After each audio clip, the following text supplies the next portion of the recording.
LFM, Radyo Totoo, CMN Batangas. CMN Live Nation Day. Renz Belda, magandang araw sa iyo. Magandang umaga riyan, magandang umaga Pilipinas. Isang makulay at makabuluhang pagtitipon na naganap ng magsama-samang 110 tumasinang may Down syndrome sa programang Rock Your Sack Action Bilis Walk bilang bahagi ng pagdiriwang ng National Down Syndrome Consciousness Month.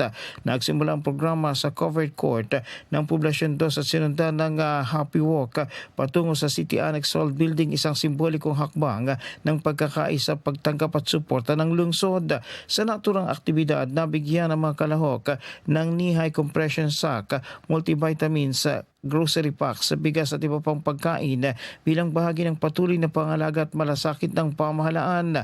Pinangasiwa ng programa ng Health Education and Promotion Unit sa panguna ni Dr. Arnelin Marasigan Aguirre, Executive 5 at HEPO Advisor, kasama ang Alisto Ako volunteers sa ilalim ng pamumuno ni Mayor Atty.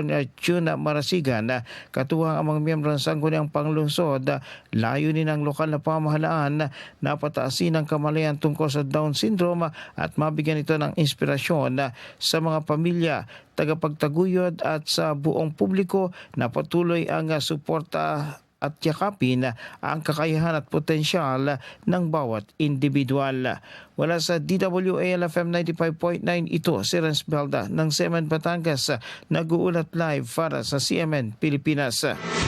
CMN Live Nationwide. Maraming salamat, Renz Belda, mula po sa impilan ng DWALFM, Radyo Totoo, CMN Batangas. Samantala